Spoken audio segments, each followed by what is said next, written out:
ये है दिल्ली दर्पण। And to make up for pandemic time learning loss, the National Book Trust, the Children's Book Trust, and other sources will be encouraged to provide and replenish non-curricular titles in regional languages and in English to these physical libraries. Collaboration with NGOs that work in literacy will also be a part of this initiative. To inculcate financial literacy, financial sector regulators and organizations will be encouraged to provide age-appropriate reading material to these libraries. I move to priority 2, reaching the last mile. Prime Minister Vajpayee's government had formed the Ministry of Tribal Affairs and the Department of Development of Northeast Region to provide a sharper focus to the objective of reaching the last mile. Our government has formed the ministries of Ayush, Fisheries, Animal Husbandry and Dairying, Skill Development, Jal Shakti and Cooperation. Building on the success of the Aspirational Districts program, the government has recently launched the Aspirational Blocks program, covering 500 blocks for saturation of essential government services across multiple domains such as health, nutrition, education, agriculture, water resources, financial inclusion, skill development, and basic infrastructure. Manya Speaker, sir, Pradhan Mantri PBTG, which is Primitive Vulnerable Tribal Groups Development Mission, is being launched. To improve socio-economic conditions of the particularly vulnerable tribal groups, the PBTGs as we refer them to, Pradhan Mantri PBTG Development Mission will be launched. This will saturate PBTG families and habitations with basic facilities such as safe housing, clean drinking water and sanitation, improved access to education, health, nutrition, road and telecom connectivity, and sustainable livelihood opportunities. An amount of 15,000 crores will be made available to implement the mission in the next 3 years under the Development Action Plan for the Scheduled Tribes. Ekalavya Model Residential Schools. In the next 3 years, Center will recruit 38,800 teachers and support staff for the 740 Ekalavya Model Residential Schools, which is serving 3.5 lakh tribal students.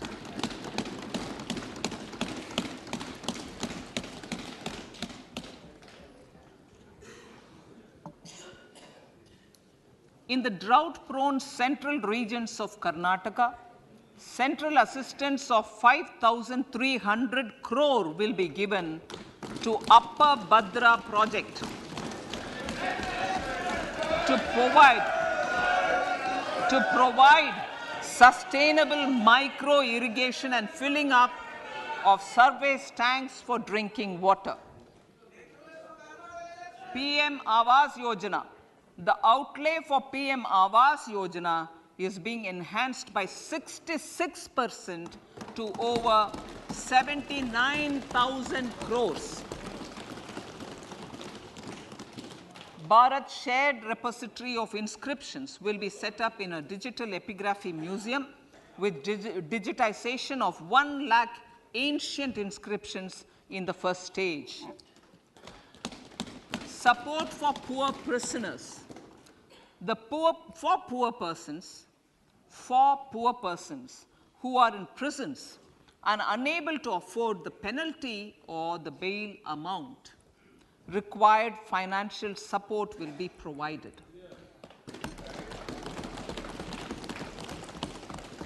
Priority number 3, infrastructure and investment. Investments in infrastructure and productive capacity have a large multiplier impact on growth and employment. After the subdued period of the pandemic, private investments are growing again. The budget takes the lead once again to ramp up the virtuous cycle of investment and job creation. Honorable Speaker, sir, the capital investment outlay is being increased steeply for the 3rd year in a row by 33% to 10 lakh crores, which would be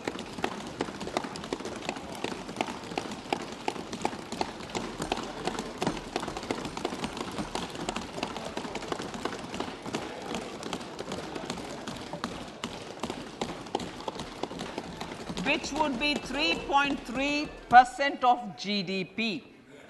This will almost be 3 times the outlay made in 2019-20.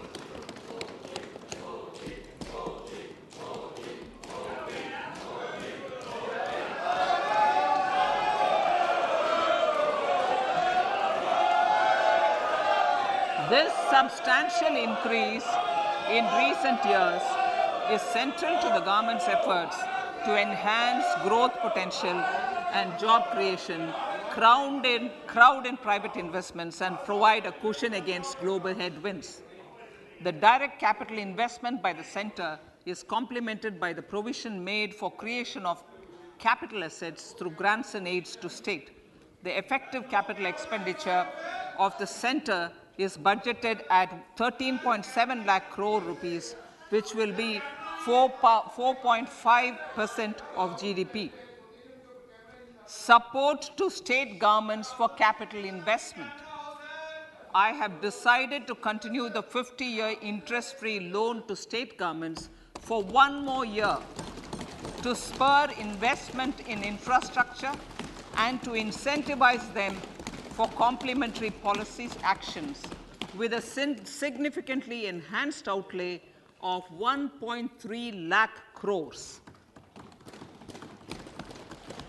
The newly established Infrastructure Finance Secretariat will assist all stakeholders for more private investment in infrastructure, including railways, roads, urban infrastructure, and power, which are predominantly depend on public resources. The harmonized master list of infrastructure will be reviewed by an expert committee for recommending the classification and financing framework suitable for Amrit Kal.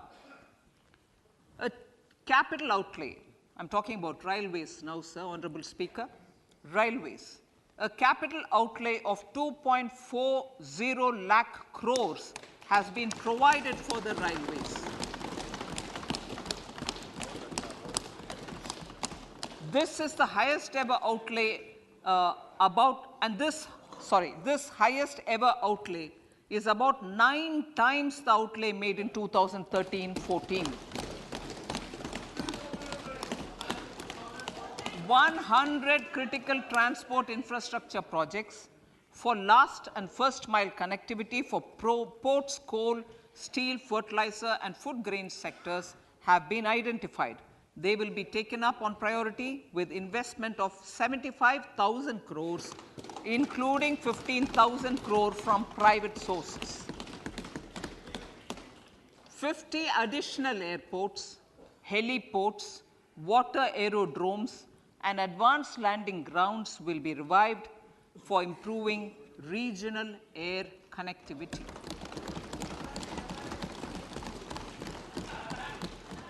Sustainable cities for tomorrow.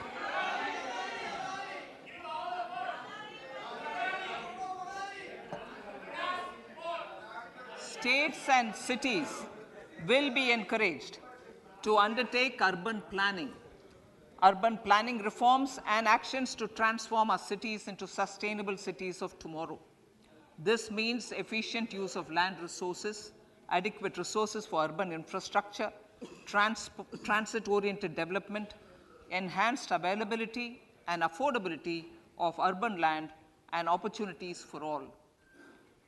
Through property tax governance reforms and ring-fencing user charges on urban infrastructure, cities will be incentivized to improve their creditworthiness for municipal bonds.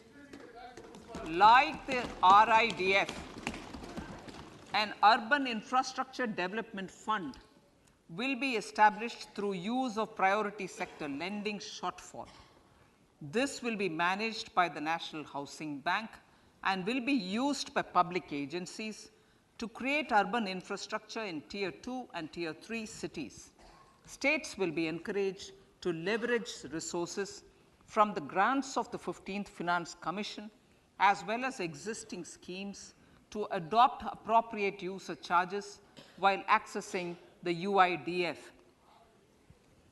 We expect to make available 10,000 crore rupees per annum for this purpose. All cities and towns will be enabled for 100% mechanical desludging of septic tanks and sewers to transition from manhole to machine hole mode.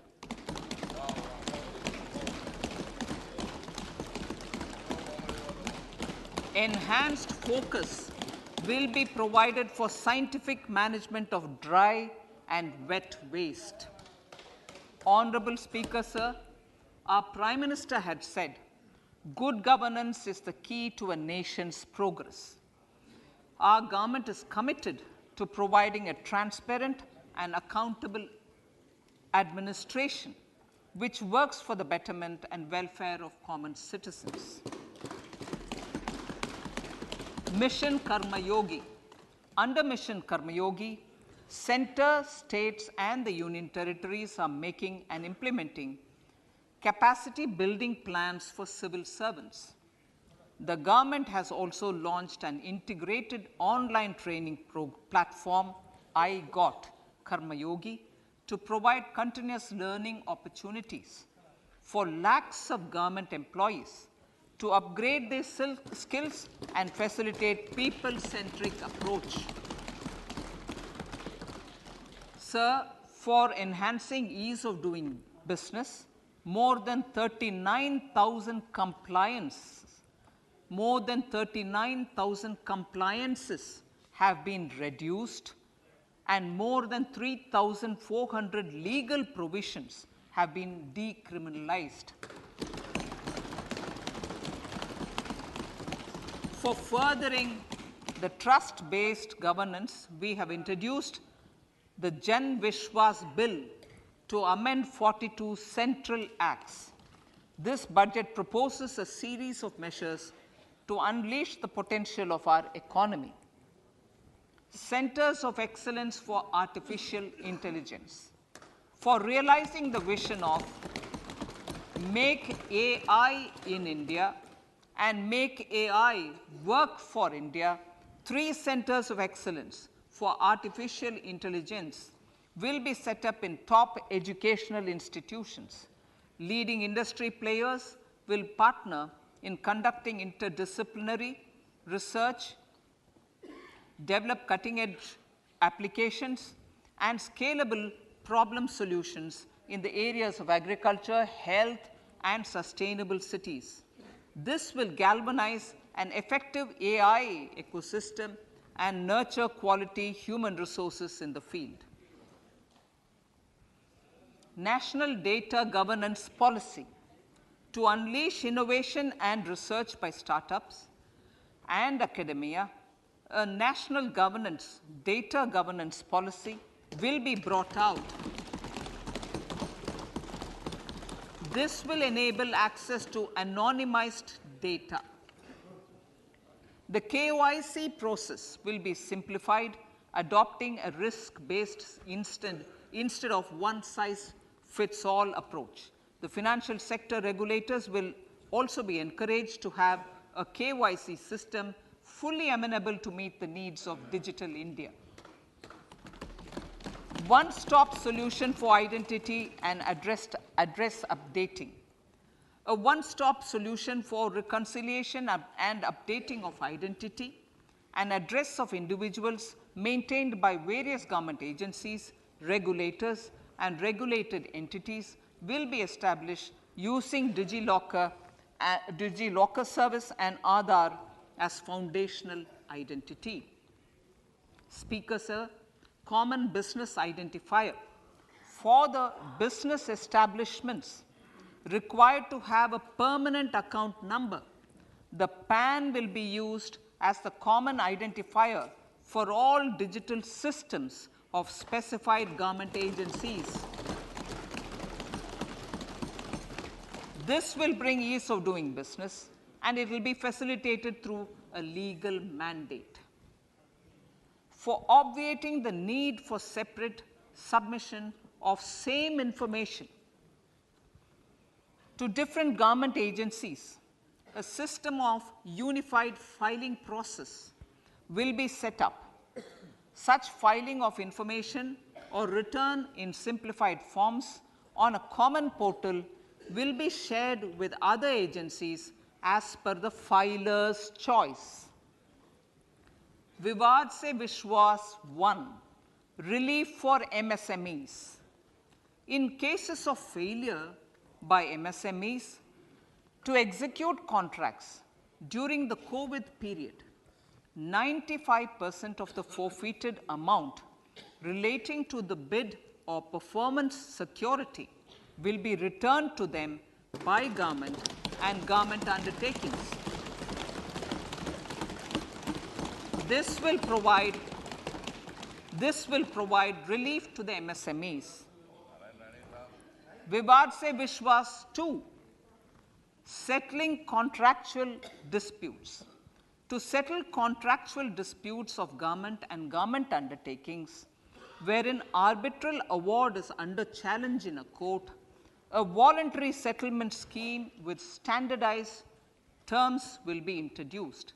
This will be done by offering graded settlement terms depending on pendency level of the dispute.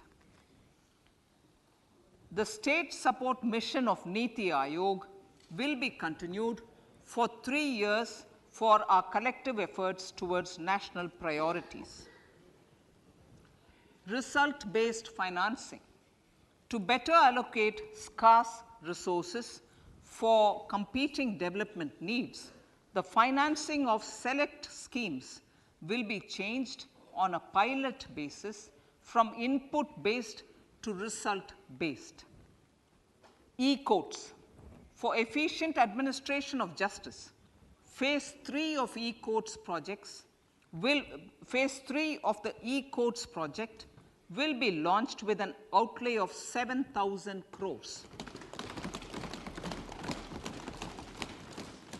Fintech services in India have been facilitated by our digital public infrastructure, including Aadhaar, PM Jan Dhan Yojana, Video, KYC, India Stack, and UPI. To enable more fintech innovative services, the scope of documents available in DigiLocker for individuals will be expanded. An entity DigiLocker will be set up for the use by MSMEs, large businesses, and also charitable trusts. This will be towards storing and sharing documents online securely whenever needed with various authorities, regulators, banks, and other business entities. 5G services. 100 labs for developing applications using 5G services will be set up in engineering institutions.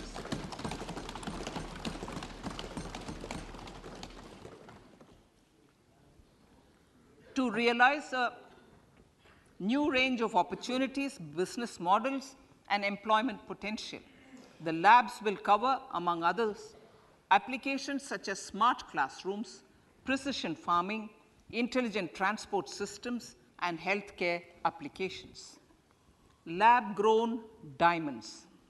Lab-grown diamonds is a technology and innovation driven emerging sector with high employment potential.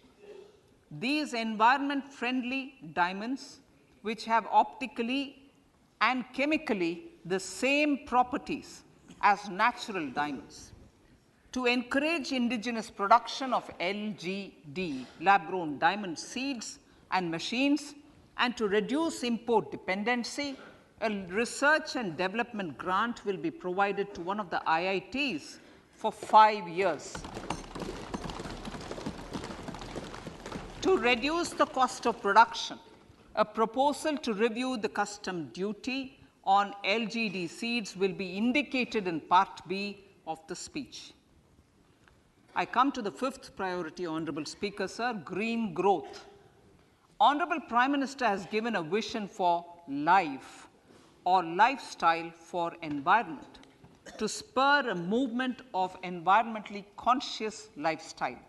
India is moving forward firmly for the Panchamrit, the net zero carbon emission by 2070 to usher in green industrial and economic transition. This budget builds on our focus on green growth.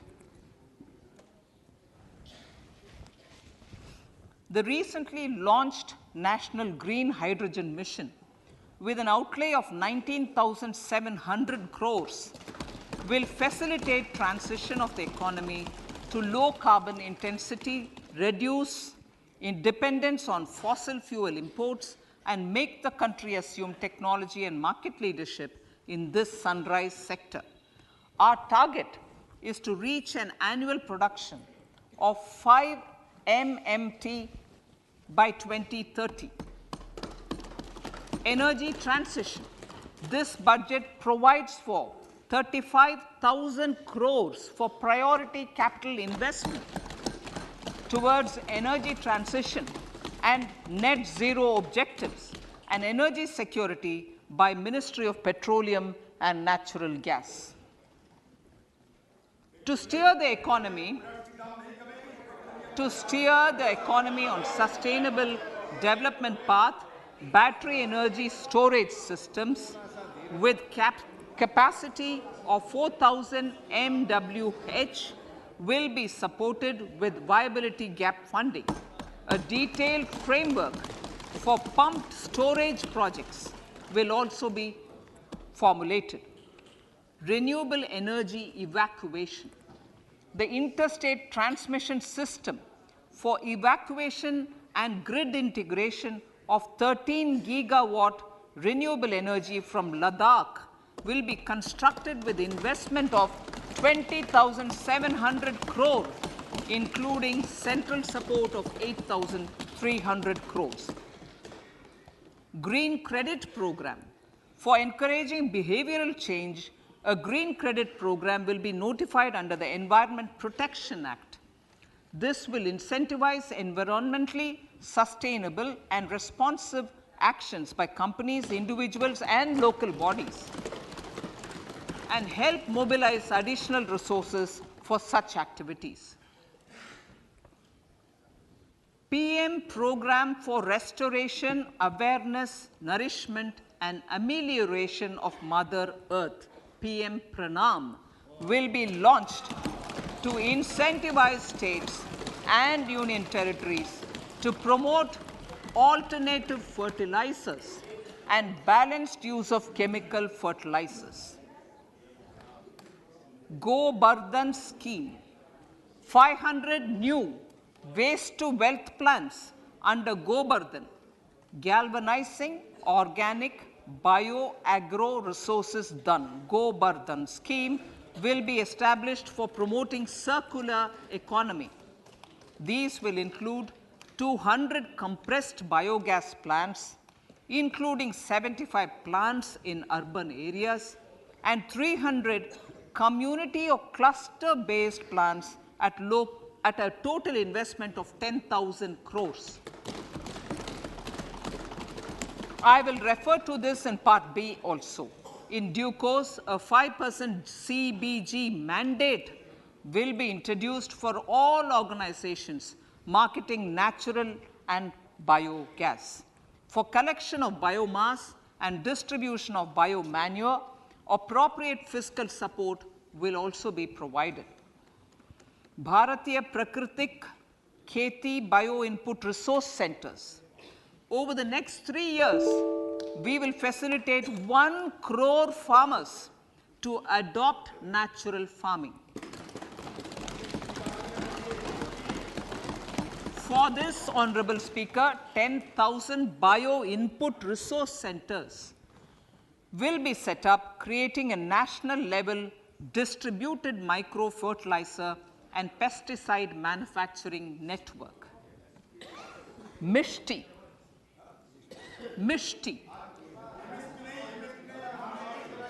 Building on India's success in afforestation, mangrove initiative for shoreline habitats and tangible incomes, Mishti, will be taken up for mangrove plantation along the coastline and on salt pan lands wherever feasible through convergence between Manrega, Campa, Fund and other sources.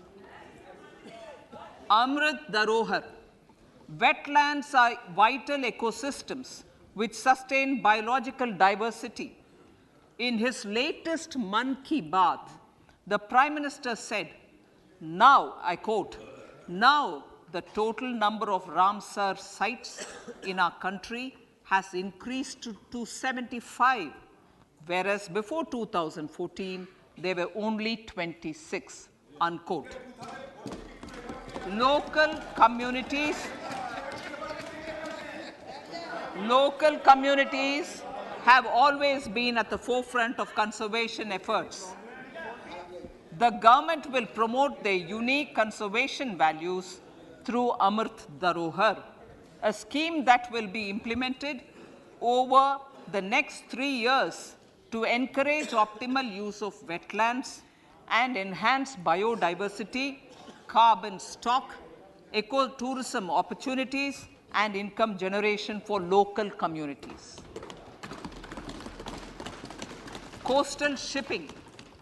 Coastal shipping will be promoted as the energy efficient and lower cost mode of transport, both for passengers and freight, through PPP mode with viability gap funding. Vehicle replacement. Vehicle replacement is an important continuing policy, replacing the old political,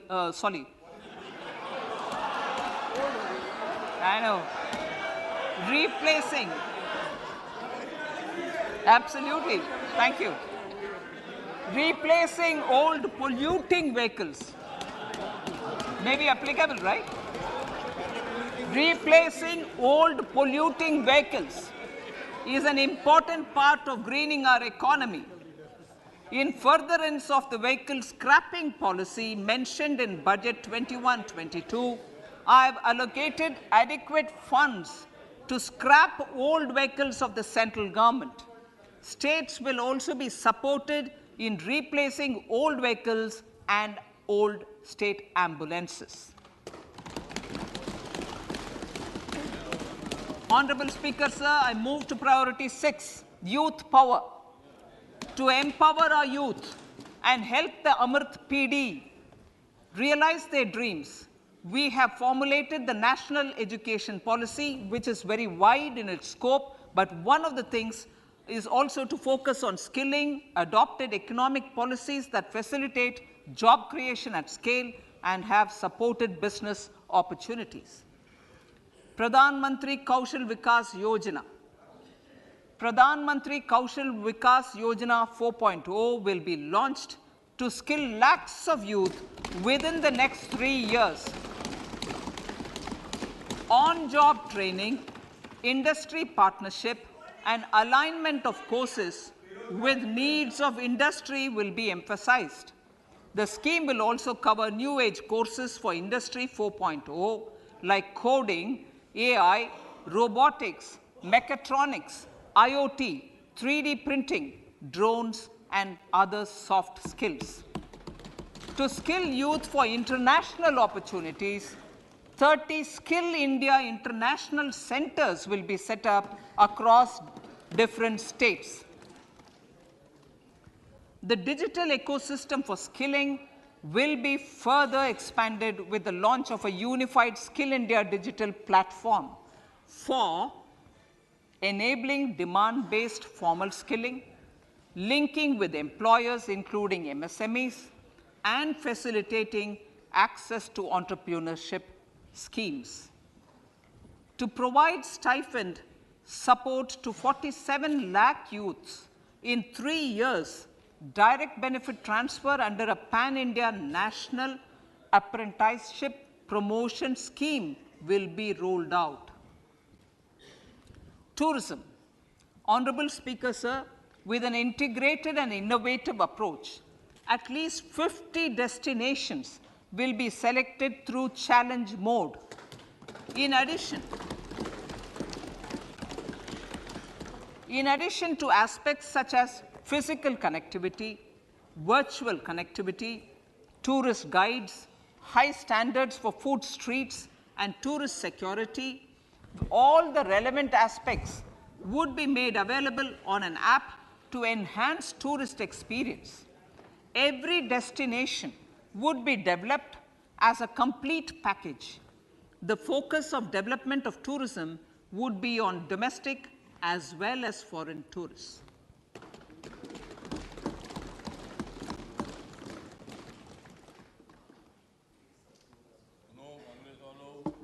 Sector-specific skilling and entrepreneurship development will be dovetailed to achieve the objectives of Dekho Apna Desh initiative.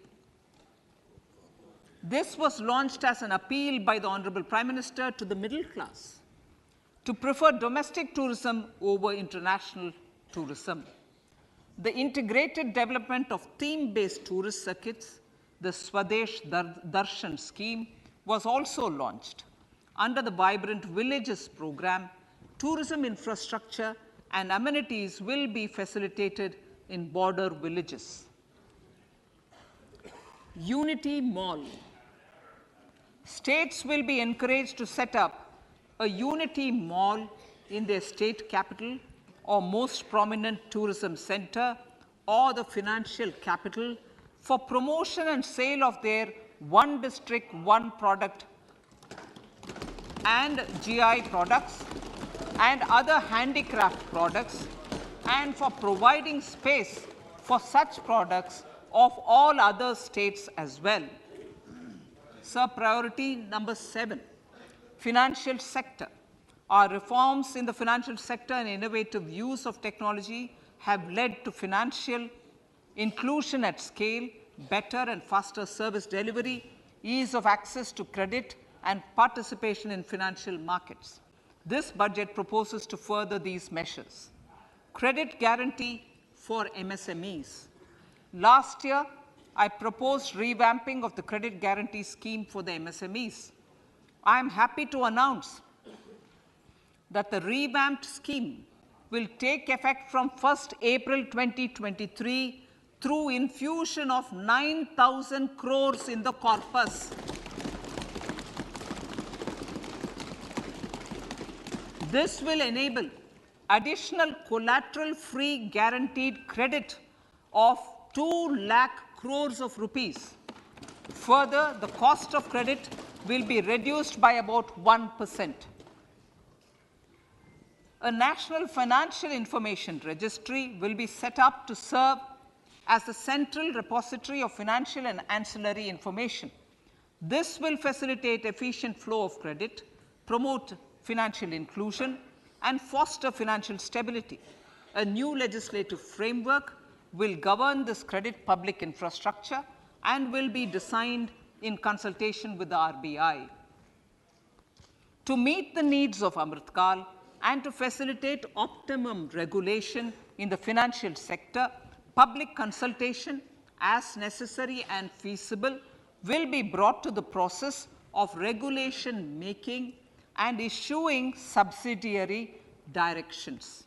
To simplify, to ease, and to reduce cost of compliance, financial sector regulators will be requested to carry out a comprehensive review of existing regulations. For this, they will consider suggestions from public and regulated entities. Time limits to decide the application under various regulations will also be laid down. Honorable Speaker, sir, to enhance business activities in GIFT IFSC, the following measures will be taken. Delegating powers under the SEZ Act to the IFSCA to avoid dual regulation.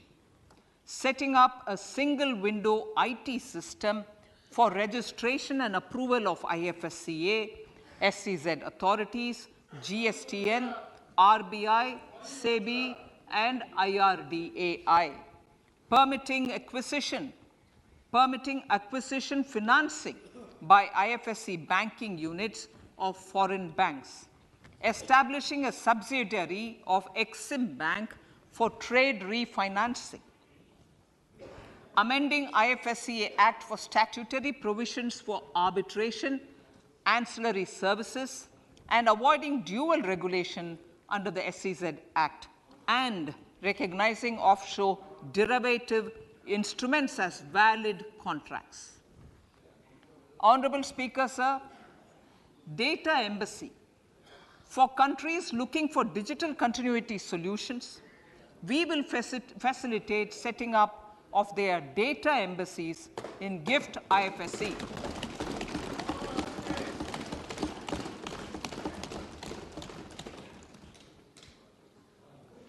Improving governance and investor protection in banking sector.